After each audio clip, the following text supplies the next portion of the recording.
Om Shanti. Universe की नज़र, परमात्मा की नज़र, इस ब्रह्मांड की नज़र आप पर कब पड़ती है और जब उस ईश्वर की नज़र आप पर पड़ेगी तो सब कुछ बदल जाएगा। आपने देखा होगा कई लोग जीवन में बहुत संघर्ष करते हैं, बहुत मेहनत करते हैं, आखिर में उनके पास परिणाम कुछ नहीं आता है। माना ऐसे बहुत सारे लोग हैं। बहुत सारे लोग आपने ऐसे देखे होंगे कि जो सुबह 5 बजे उठ कर के काम के लिए चले जाते हैं, रात को भी लेट घर में लौट कर आते हैं और वो दिन भर बहुत मेहनत करते हैं। लेकिन फिर भी उनका जो पूरा जीवन है वो मेहनत में ही गुज़र जाता है। तो और कई लोग ऐसे भी आपने देखे होंगे कि जो इतनी मेहनत भी नहीं करते हैं, लेकिन फिर भी उनको जीवन में सब कुछ मिलता है। तो ऐसा क्या कारण है?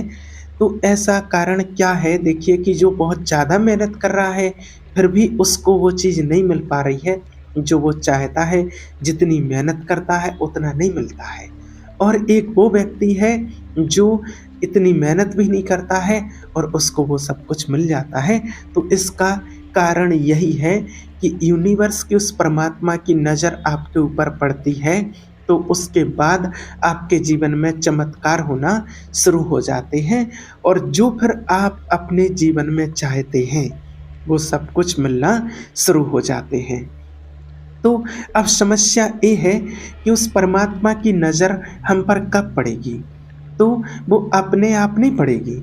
आपको कुछ ऐसा कहना पड़ेगा कि जैसे आप भी उस कुछ कैटेगरी में आ जाओ, कि जो आपको मेहनत कम करनी पड़े और आपके सब काम बनने लगें। अब कई लोग बोलते हैं कि अगर ऐसा होता तो भाई दुनिया में लोग मेहनत ही क्यों करते? सबके सब काम ऐसे ही बन जाते। तो ऐसा है, मेहनत लोग आज कहाँ करते हैं और जो मेहनत करते हैं उनको उतना कहाँ मिल पाता है जितनी वो मेहनत करते हैं। क्योंकि कुछ तो है, कुछ तो राज है इस ब्रह्मांड में, कुछ तो राज है जो उन लोगों को पता नहीं है। और अगर ये राज जिसको पता लग जाए उसका जीवन ही आराम से निकलेगा और जो वो चाहेगा उसको वो मिलेगा। तो वो कैसे होगा, वो आज ये रहस्य आपको बताएंगे। तो देखिए क्या होता है, इस प्रकृति का एक नियम है कि आप सबसे पहले तो रॉयल रहिए, ईमानदार रहिए। आज जो आपको बताने जा रहे हैं इसको आपको 21 दिन तक करना है, 21 डेज करना ही है। अगर 22वें दिन आपको नहीं लगे कि आपको कुछ ऐसा अलग सा महसूस नहीं हो रहा है, आपके जीवन में कुछ यूनिक सा, कुछ चमत्कार सा आपको नहीं लग रहा है, तो फिर आप बताना। लेकिन 21 दिन तक तो कंटिन्यूअस आपको करना है। तो आपको करना क्या है, कुछ अलग से नहीं करना है, कुछ बड़ा नहीं करना है, कुछ हटके नहीं करना है। आप जो करते हैं बस उसी में से थोड़ा सा अलग करना है। सबसे पहले तो आप ईमानदार बनिए, ईमानदार रहिए, किसी भी चीज़ के प्रति ईमानदार रहिए। मान लीजिए आप किसी भी दुकान पर जाते हैं, आप किसी किराने की दुकान पर जाते हैं और आपने एक नमकीन का पैकेट लिया। आपने नमकीन का पैकेट लिया और आपने उस नमकीन के पैकेट को थोड़ा टेस्ट किया, आपको अच्छा लगा। अब आपने एक और नमकीन का पैकेट ले लिया और फिर उस दुकानदार से आपने पूछा कि भाई उस दुकान में बहुत भीड़ थी, उसने ध्यान नहीं कर पाया, और उससे आपने पूछा कि भाई कितने पैसे हुए, और उसने कहा कि 5 रुपये। 5 रुपये का पैकेट लिया है और तो उसने एक पैकेट के पैसे गिने और उसको आपने 5 रुपये दे दिए। तो ऐसे कई लोगों को देखा गया है जो लेते ज़्यादा हैं, माना 2 पैकेट ले लिए, 4 पैकेट ले लिए, लेकिन वो एक कोशिश करते हैं कि एक कम करके बता दें। ऐसा देखा गया है कई लोगों को, कई जगह लोग हैं तो ऐसा करते ही रहते हैं। तो आप कोशिश करिए कि नहीं हमने 2 पैकेट लिए हैं, आपको याद नहीं हमने 2 पैकेट लिए हैं, आप ईमानदार बनिए।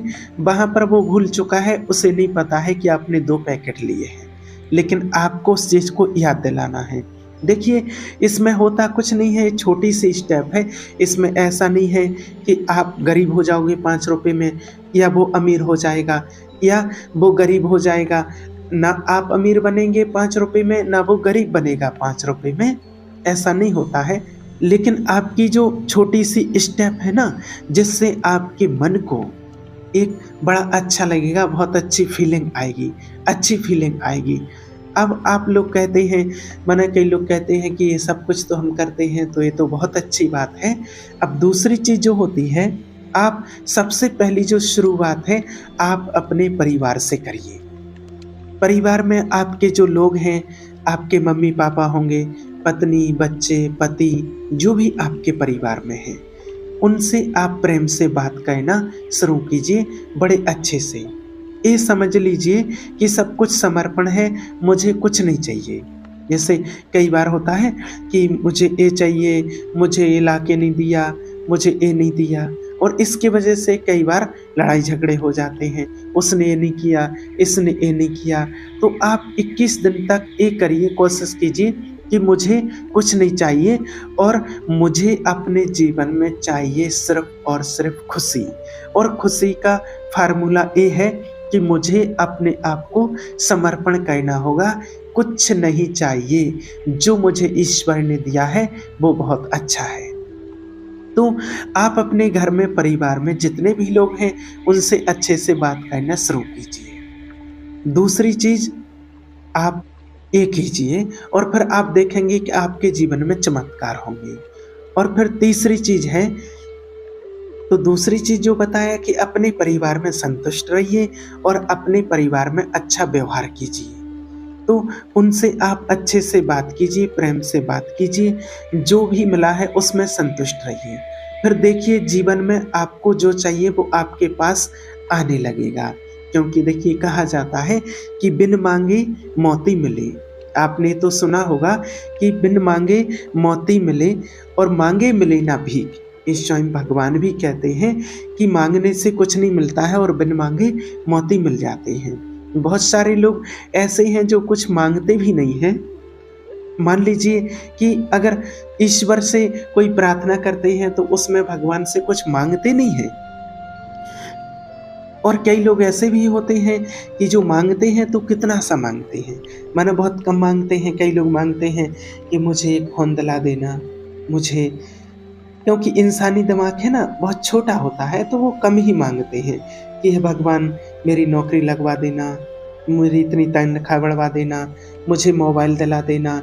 हमारा माना छोटी-सी सोच है तो छोटा ही माँगते हैं, और ऊपर वाला जो देता है ना, और जब हम उसके ऊपर छोड़ देते हैं कि सब आपको पता है प्रभु, मैं क्या माँगूँ आपसे, जब उसके ऊपर सब कुछ छोड़ देते हैं तो वो बहुत कुछ देता है। इसलिए ही कहा गया है कि बिन माँगे मोती मिले और माँगे मिले ना भीख। आज एक छोटा बच्चा है आपका, तो वो आपसे कुछ माँगेगा।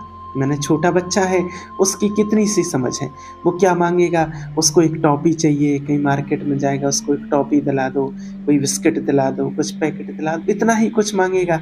या और थोड़ा समझदार है तो अपने ओढ़ने पहनने की कोई वस्तु माँगेगा। लेकिन आपके लिए, आप उसके लिए कितनी बड़ी प्लानिंग लेकर के चलते हैं, किसको क्या देना है, क्या करना है, क्योंकि उसकी तो सोच उतनी सी, उतना दिमाग है उसका, लेकिन आप समझदार हैं। तो इसी प्रकार भगवान भी हमारा पिता है और वो समझदार है, वो हमसे बहुत ज़्यादा, और उसकी प्लानिंग है कि इसके लिए क्या देना है और क्या चाहिए। इसलिए उसके ऊपर छोड़ दो, तो वो देगा जो आपने कभी सोचा भी नहीं होगा। और जब हम परिवार से कुछ माँगते हैं, कुछ छीनते हैं, लड़ाई झगड़े करते हैं, क्लेश करते हैं, तो ऐसा नहीं कि आपको मिल जाएगा। आपकी वो चीज़ आपसे और दूर होती चली जाएगी। लेकिन जब आप उसको समर्पण कर देंगे कि मुझे कुछ नहीं चाहिए, जो आप दोगे उसी में राज़ी है। फिर आप देखोगे कि जो आपके मन में है वो आपके सामने प्रकट हो जाएगा। ये रहस्य है, ये रहस्य आपको बताते हैं। और ये ऐसा नहीं है कि आपको ये कहीं से सुन के पढ़ के बता रहे हैं। ये माना बहुत लोगों के जीवन के, हमारे स्वयं के जीवन का अनुभव है। आपको जो भी बताते हैं तो वो प्रैक्टिकल लोगों के जीवन के अनुभव हैं, अपने खुद के जीवन के अनुभव हैं, वो ही आपको बताते हैं। ऐसे कितने ही उदाहरण हैं कि जिसने कभी किसी से कुछ नहीं माँगा और आज उन लोगों के पास सब कुछ है। और आपको भी सब कुछ मिलेगा। बस आपको शांत रहना होगा, समर्पण भाव से रहना होगा। और तीसरी चीज़ है कि कभी आप किसी से कोई उम्मीद नहीं रखिए, कोई इच्छा नहीं रखिए, किसी भी व्यक्ति से कोई उम्मीद ना रखें। कई बार ऐसा होता है कि उम्मीद हमें धोखा दे जाती है। हम किसी व्यक्ति से उम्मीद रखते हैं, इच्छा रखते हैं कि इससे हमें ये मिलेगा, इससे ऐसा मिलेगा, और जब वो चीज़ नहीं मिलती है तो हमें धोखा मिलता है। कई बार लगता है कि ये व्यक्ति हमारी तारीफ़ करेगा, फिर वो नहीं करता है। ये व्यक्ति मुझे ये ला के देगा, वो नहीं मिलता है तो दुखी हो जाते हैं। उम्मीद आप किसी भी व्यक्ति से नहीं रखिए। हमेशा याद रखिए, ये परमात्मा के महावाक्य हैं कि उम्मीद रखना है तो सिर्फ़ एक से रखिए, वो है ईश्वर। वो परमात्मा से उम्मीद रखिए, फिर देखिए आप जो चाहते हैं वो आपको मिलेगा। ये आपको सब कुछ अनुभव की हुई बातें बताते हैं। और चौथी चीज़ आपको करना है कि कोई भी परिस्थिति हो, कैसी भी परिस्थिति हो, उसमें आपको खुश रहना है। आप ये देखिए, अगर हमारे साथ कुछ ना कुछ घटित होता है, कोई घटना घटती है, कुछ ना कुछ होता है, तो ये हमारे ही कर्मों का परिणाम है। ठीक है, मैं इनको काट लेता हूँ, सहन कर लेता हूँ, और आगे जो मेरे साथ होगा वो बहुत अच्छा होगा, क्योंकि अभी जो मेरे कर्म हैं वो बहुत अच्छे हैं। इस बात को आप बिल्कुल नोट कर लीजिए कि आगे जो होगा बहुत अच्छा होगा। जब आप इस चीज़ को अपने दिमाग में रखेंगे कि आगे मेरे जीवन में बहुत अच्छा होगा, मेरे जीवन में आगे चल के चमत्कार होगा, चमत्कार देखना चाहता हूँ मैं, तो फिर देखिए कि उस ईश्वर की, परमात्मा की नज़र, यूनिवर्स की नज़र आपके ऊपर पड़ेगी और आपके जीवन में चमत्कार होंगे, क्योंकि आप उस कैटेगरी में आ जाएँगे फिर। अभी आपको लगता है ना कि सब कुछ मैं कर रहा हूँ, हम कर रहे हैं, ऐसा नहीं। आप ईश्वर के ऊपर भरोसा रखिए। और चौथी चीज़ बताते हैं कि आप हर चीज़ को भगवान के ऊपर समर्पित कर दीजिए। आज मैंने ये काम किया है, ये कार्य किया है, आपको समर्पित है, आपने करवाया है, मैंने कुछ नहीं किया है। कि बस मैंने किया है, ये आपके ज़िम्मे है ईश्वर, आप देख लेना प्रभु। और होता क्या है कि इंसान इसलिए परेशान होता है कि मैं इस चीज़ को कर लूँगा, मैंने इसको किया है, मैं जो अहम होता है ना, वो आगे नहीं बढ़ने देता है। और जिस व्यक्ति के अंदर अहंकार रहता है, भगवान की नज़र उसके ऊपर, यूनिवर्स की नज़र कभी नहीं पड़ती है। लेकिन जब वो अहम को त्याग देता है, मैं कुछ नहीं कर सकता हूँ, सिर्फ़ मैं निमित्त मात्र हूँ, ईश्वर ने मुझे निमित्त बनाया है, चाहे परिवार के निमित्त बनाया हो, किसी व्यक्ति के निमित्त बनाया हो, किसी कार्य के करने को निमित्त बनाया हो, कि बस ईश्वर ने मुझे निमित्त बनाया है, कराने वाला वो है, मैं कुछ नहीं कर सकता हूँ। मैं तो बस अपने कर्तव्य का पालन कर रहा हूँ, जिसके निमित्त मुझे ईश्वर ने बनाया है। फिर देखिए परमात्मा की नज़र कैसे आपके ऊपर पड़ती है। यूनिवर्स की नज़र आप पर तभी पड़ेगी जब आप सबसे अलग होकर के काम करेंगे, तभी पड़ेगी। अभी आप सोचते हैं कि मैं अपनी नौकरी लगवा लूँगा, मेरी लाइफ़ बढ़िया कर लूँगा, मैं सब कुछ अच्छे से कर लूँगा, मैं ये कर लूँगा, मैं नहीं। ऊपर वाला ईश्वर है, भगवान सब कुछ अच्छा करेंगे, मुझे विश्वास है। आप अपने अंदर ऐसे विचार लाइए कि मेरा सब कुछ बहुत अच्छा होगा, ईश्वर मेरे साथ है। बस आप ये विचार लाइए कि मैं सबको खुश देखना चाहता हूँ।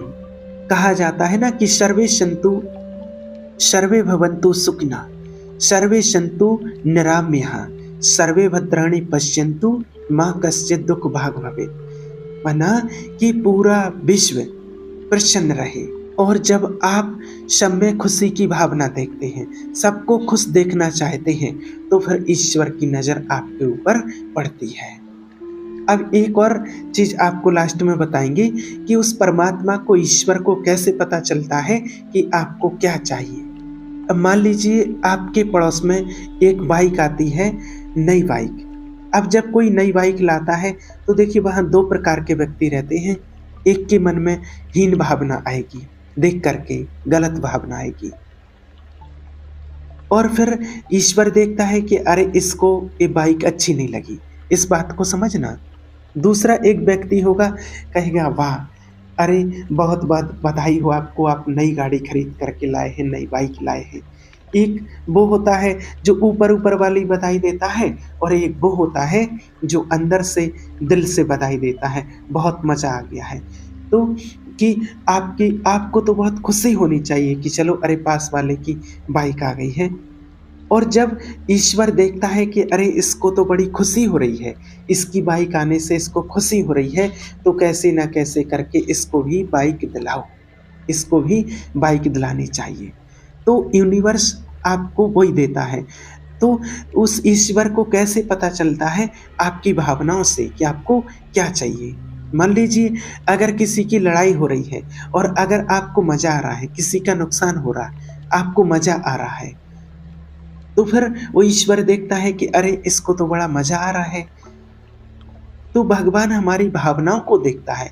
यूनिवर्स वो हमारी भावनाओं को देखता है कि इसको किस चीज़ में खुशी हो रही है और जिस चीज़ में हमें खुशी मिलती है, वो चीज़ भगवान हमें देता है, वो यूनिवर्स वो देता है। अब उसको ये नहीं पता कि आपको क्या चाहिए, वो आप देखते भगवान देखता है कि आप किस चीज़ में खुश हैं, आपको खुशी कहाँ से मिल रही है और जिस चीज़ में आपको खुशी मिलेगी, वो चीज़ आपको देता है। अब कई बार क्या होता है, दूसरे का नुकसान हुआ किसी चीज़ में और हम खुश हो जाते हैं, तो अब वो फिर यूनिवर्स देखता है कि अरे इसको तो इस चीज़ में खुशी मिल रही है। इसलिए हमें सबके प्रति भला सोचना है, अच्छा सोचना है और अच्छा करना है। तो जो हम करेंगे, जो देंगे, वो ही हमें मिलेगा।